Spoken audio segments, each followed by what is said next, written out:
Hi everyone, in today's video I wanted to check out quickly one of the new paper that has been put out by DeepSeek, so the R1 paper. We're gonna go through a walkthrough because it's a very interesting paper with a lot of neat information. The only issue is that there's a lot of things going in parallel.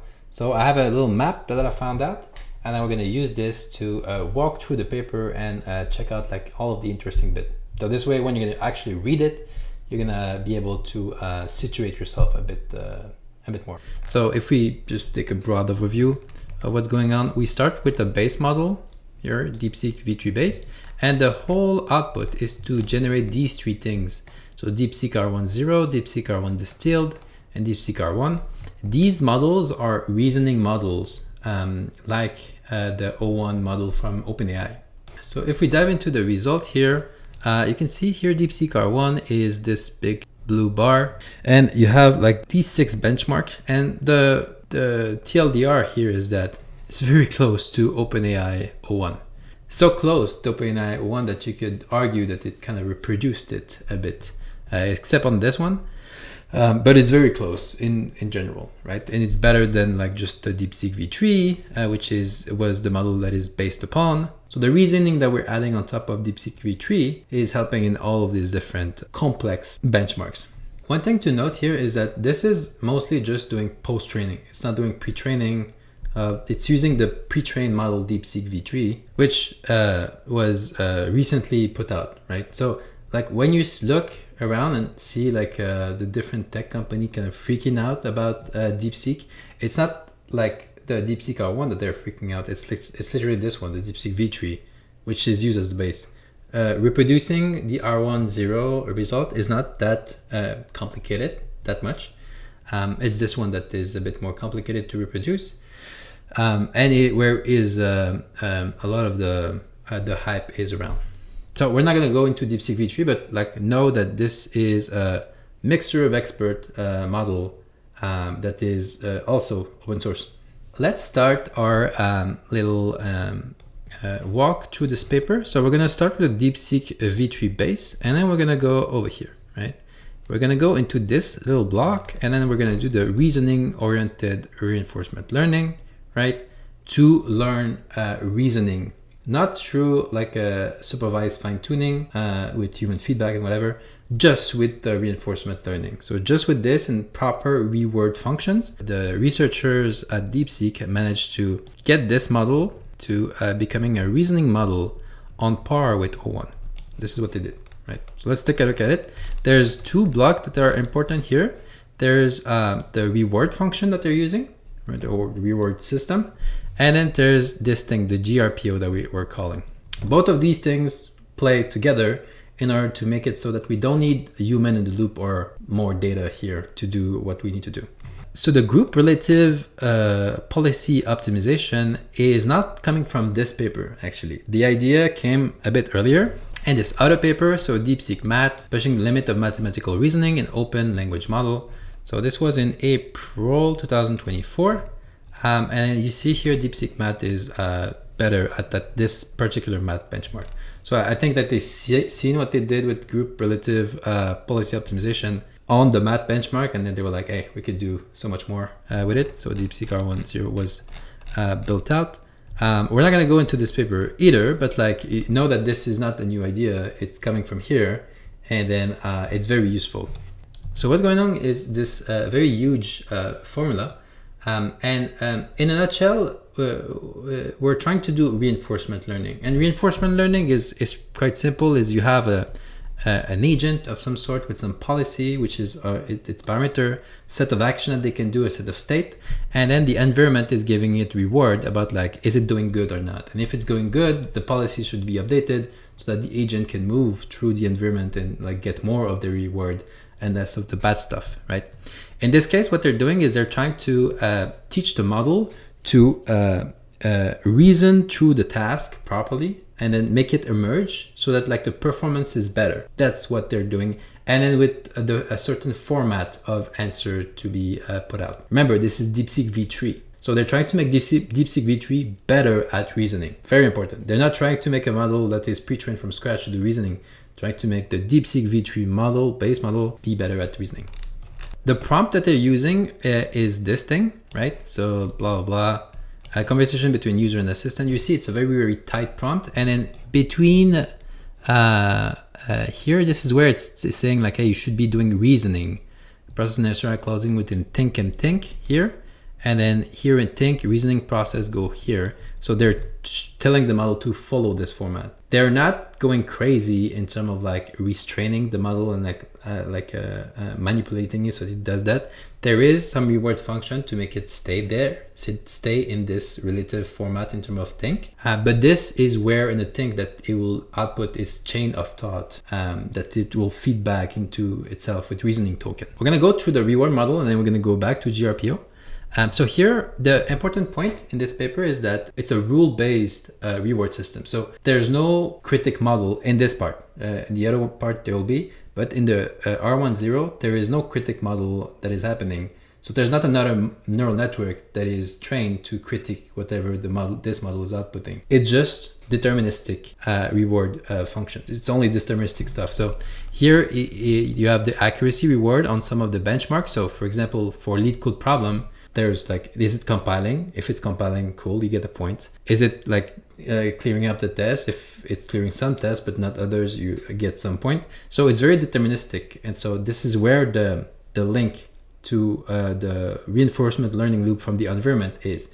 They have this for math, they have this for like the engineering things, they have this for the coding stuff. And then there's feedback loop from the reward system for the format.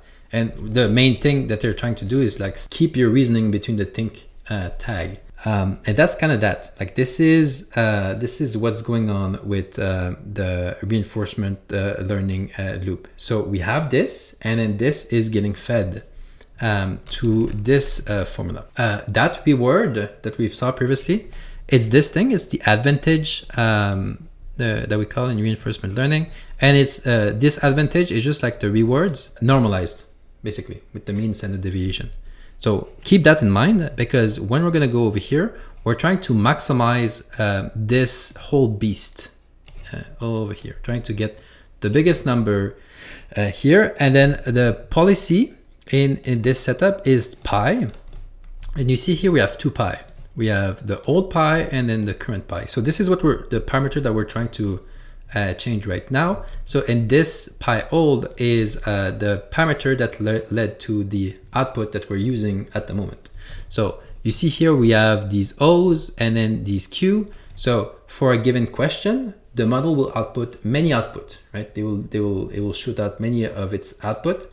And then these output will have some sort of confidence log probability associated with them. These log probability are in here, right? So this, if we summarize it, it's like, how confident are you about whatever you're outputting in terms of string of text at the moment, right? And then this is multiplied by the advantage here that we're calling, which is the normalized reward. So how confident are you? What's the reward that you get? And you're trying to maximize that technically, right? You're doing a normalization here based on like what the old policy was doing. And then this is what you're doing right now. So you're trying to do better than the old policy. If you're doing worse or you're less confident and whatever, there's like a weight that is happening between these two. So yeah, so if you had only this, it could work, right? But it's going to go all over the place. So what we're doing, if we take the other element over here, you see we have a minimization over there between two things, right? Between what we just discussed, right? So how confident times like the actual reward for like each of your answers. And then this thing over here, which is the clipping. The clipping means, if you look at it, it's exactly the same stuff, right? It's the same stuff as this. Yeah, also have the times the advantage, except that you only are allowed to take like a step of certain size in both direction. And this is a hyperparameter that you can tune if you want to. But what this effectively means is like, don't take too big of a step. That's all, right? They are trying to limit the different movement that are too chaotic that reinforcement learning can occur in the reinforcement learning agent. This is the only thing that this thing is meaning. The second part that you have over here is the KL divergence over there. And then if you look, you have different stuff. You have like the current model that you're trying to improve, and then a ref model, right? And then you have the parameter beta, which is like controlling how much of the KL divergence you want to take into consideration. But the ref model here is a DeepSeek V3 model. In effect, right, KL divergence is like the distance between two distributions, and then the DeepSeek V3 and then this DeepSeek R1 that we're trying to train should not be too far apart. So you should not start to like train and change like your weights and your behavior too much that you're diverging very far away from the base model. That's all it means. So in a nutshell, the GRPO, what it does is that it's doing its work here on with the feedback from the environment and all this stuff, and everything else here and here is just to make the model not go crazy too much. That's all there is, right? So this is with respect to the previous model, to the base model, and this is with respect to the previous old model. Don't move too far away from it. If you want to go a bit deeper on the GRPO, because this is like the key of this whole paper, I suggest two videos. I'll link them down into the description. So we're done with this part over here. So we have our accuracy and our formatting. So this is the path that we're choosing. This path over here include that, but is not present in this particular case. And that's kind of that. Just with reinforcement learning, we get the following result. We get DeepSeek R1-zero to be very close to 01 mini and 01 that number in all of the different benchmark, right? And if you look at like the training step for this reinforcement learning loop, we see that the performance goes from like really normal for like a non-reasoning model to reasoning close to the different kind of 01 that we have here, and even surpassing it at this point at like more than 8,000 steps. So this is cool. This is great.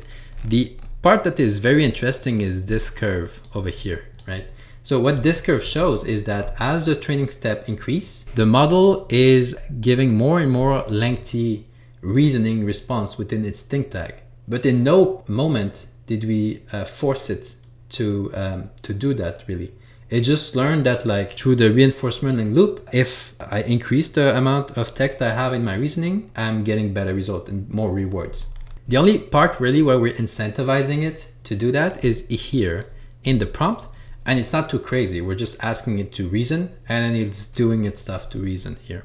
So if you take a small look at like what type of response you're, and you can try this by the way with the Olama on your own computer, you can say like, hey, here's my question, and you can see like the taught response. You can see like here it's trying to do its best, and then at some point it's like, hey, wait, there's a high moment I can flag. It figured out something. It go back into its step, and then like it try to figure out afterwards. So there's something bigger that is emerging from the reinforcement learning loop on this DeepSeek V3 base model that was already trained, right? So it's as if like reasoning was already there in the DeepSeek V3 kind of big, huge model with 600 like billion parameter, and then the reinforcement learning loop kind of like juiced it up so that like that reasoning was more at the forefront. And now like since it's at the forefront, you get like this type of more intricate behavior. So this is good. This is very interesting because you don't get that with 01. So OpenAI decided to hide the chain of thought, even though like it could be useful for you like to see like the reasoning of the model. It's a choice that they've made. I think it's a good business choice because like you could just technically use 01 to distill the chain of thought and like generate a data set that will help you create your own reasoning model. So 01 will not be that useful. As we're going to see in the distillation aspect, that part makes small model very, very good. So we have that. The issue that is happening with the DeepSeek R1-zero model, right? At this point, we have a trained DeepSeek R1-zero model, is that it's very difficult to read the chain of thought prompt. It's not made for you, right? It's made to maximize the reinforcement learning loop that we have. which is very interesting. Like it's using its token to the reasoning token to get to the result. And sometimes it's mixing different languages. It doesn't matter for it if it's like, say, in English or like say in Chinese or whatever. What they thought at this point is that, hey, if we are gonna align it a bit better, the reasoning step will be more coherent for people. They will be able to see it better. And technically, if we gear it properly, the performance should be even better, because it will have less of a random walk to do in reinforcement learning land before finding the reasoning for real. This is why we're over here. They did at the first supervised fine tuning, right, with some cold start chain of thought data, right? So they had this data, and then they didn't say how many samples. They said thousands. I don't know if it's like 9,000 or just one. So they did that, and then they used supervised fine tuning to fine tune this model before doing the reinforcement learning thing that we're discussing. So at this point, they did this supervised fine tuning with this data set, and then they do this, what we call the reasoning oriented RL with like GRPO, but they're adding chain of thought language consistency reward. So they're forcing the model to not do this language mixing thing because we can't understand it. There's an interesting tidbit of information here. If you see here, ablation experiments show that such alignment results in slight degradation in the model performance. This reward aligns with human preference, making it more readable. Very cool. It means that like the model was better when you could mix the language and stuff. And when we forced it to not mix the language, it was slightly worse than before. Then you have a whole bunch of accuracy, right? Reward accuracy of different things. So the format, so the language consistency, you have like the deterministic accuracy about like, did I get the code wrong, or like, did I get the math problem right? Like all of this is fed into like the feedback loop with the reward. Now buckle up, because at this point there's multiple model that comes in. When we're out of this, we don't have DeepSeek R1-zero. You can forget about it. It doesn't exist anymore, right? We have this intermediate model, DeepSeek V3 base, that was trained with reinforcement learning and with supervised fine tuning. We have that, right? What we're doing is we're gonna use that model to generate some reasoning prompt. It will generate the data. At this point in time, its only value is to generate data, right? To get to the other model, we're gonna do something else. We're gonna start with DeepSeek V3 base over here, and then we're gonna go all the way down here for a supervised fine-tuning step, and then again a reinforcement learning loop here, but using like the data that we're using. So right now we're on making data land. We're not into training anything, right? We're using that model, intermediate model, to create some reasoning prompt, and then there's another model that we're not seeing here, which is this guy again. It's this dude, DeepSeek V3, and then Deepseek V3 is acting as the judge. So in this step, right, it's reasoning data, and then before with DeepSeek R1-zero, it was just like a deterministic reasoning data. Here they're adding other sort of reasoning data using the judge kind of setup, where you have like another model that is able to give you feedback about like the data that is being generated. Plus they're filtering out some data that is out of whack with like mixed language, long paragraph, code blocks. Yeah. So then you have a data set that you can use for doing supervised fine tuning, like we did in the previous step for this particular model over here, right? So that thing that we're doing, we're gonna try to do it again, but with more data effectively, right? We're gonna try to do it again over here. So they do that, and they also try to generate non-reasoning data for like writing, QA, self-cognition, translation, and then they still use DeepSeek V3 to generate these. And yeah, then they try to generate some chain of thought data for some stuff, but this is not that important. So at the end of the day, you get like 600 and then 200K data set that you can combine. So here you have like the DeepSeek V3, some leftover data that like they could use for supervised fine tuning. And then you have a V3 over here that is using like chain of thought prompting in order to generate some non-reasoning data over here. So 200K sample over there, 600K sample over there. You add them up, and then you have this combined supervised fine tuning data. We're there at this point. Now what they're doing is doing reinforcement learning on all of this stuff, right? And to do that, I think You see here, for reasoning data, we adhere to the methodology outlined in DeepSeek R1-zero, which use rule-based reward. So for some of the data set, they're using this. And then for general data, we resort to reward model to capture human preference in complex and nuanced scenario. So there's this going on. And then they're adding two things to the reinforcement learning. So they're adding helpfulness and then harmlessness. So helpfulness is like, is the output helpful for the user, right? There's some sort of like a metric that you can get out of this. And harmlessness is where you can induce some biases on the model to not talk about certain thing, right? Yeah, this is what's happening here. The harmlessness actually will tank a bit the performance in some of the benchmark because the model will not be able to output the information that deep in its weight it has because it followed and then the weights are set up in a certain way to not output these things. So yeah, so this is this part. So at this point we're here. So there's this combined supervised fine-tuning data.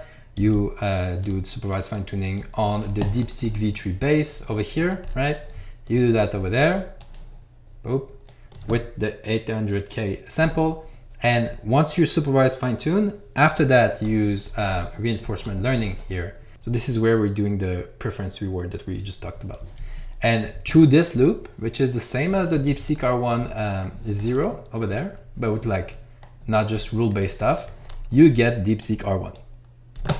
That's how we got the stuff. So if we look at the result here for DeepSeek R1, it's actually good. Like it's not too bad. You see we're over there. It's doing good in like English. It's going good in code. It's doing good here in math. It's doing good in Chinese. I believe like you could have done better here, but it was nerfed. Yeah. So overall, it's pretty good. It's on par with OpenAI 01. The cool thing that they've done after that is that they use all of these models that are much smaller. And what they did is that they took all of the supervised fine-tuning data that they had, and they did supervised fine-tuning on these, right? They did two things actually. They tried to do that with the full reinforcement learning loop, right? Like so this whole pipeline with the smaller model, and it didn't go that well. We're gonna see in a minute. But like when you use like all of the data based on this, and then you are using this for distillation. So taking this big R1 model in the loop to do the distillation of that model into that, you get a much better performance with these model. So distillation is not too complicated. You have the teacher model over here, right? And then like you have the log probability, you have access to the log probability of like the output, right, of the model as the input are passing. And you have a much smaller model. And then the smaller model, so this is a student. So the student has access to like the input output, right, throughout this, but it also has access to the log probability on the big one. And then they try to mimic that also, right? So this makes the student learn much faster. Distillation is a very like a standard process in deep learning. So with this, right, with this data that was made with this whole pipeline and then DeepSeek R1 distillation, you get DeepSeek R1 distill into Qwen or Llama and then the different Bs that you have. And then these, you can go right now in Ollama, like download some of them and start to use them. You can use like the 1.5B over here. It will work in most apps. And here is the result where they tried to do the R1-zero on Qwen directly, just Qwen, and then distill from R1. And as you can see, the distill is better, and it just seems like the reinforcement learning pipeline on a smaller model is not like as effective as doing it on the much huge models. Because remember, DeepSeek R1 was made on the 600 billion parameters of V3, right? So it seems like there's the big model, right? And then when you're doing reinforcement learning, it's like you're making like the reasoning core pop off a bit, and now it's doing better. When you have a smaller model, it seems like this reasoning core is not popping off in a meaningful manner or some sort. Like, don't quote me on any of this that I just said, but the feeling is seems to be like this. So that's it. So this is the paper. It's pretty cool paper. I suggest you to read it with the map next to you because you're gonna need that. But overall, like the core of the of the paper is really that part, like GRPO, right? I suggest you to check out the 2 videos. I'm gonna link it to the description. They explain it much better than me. So if you get that, you're gonna understand like what the reinforcement learning loop is actually doing.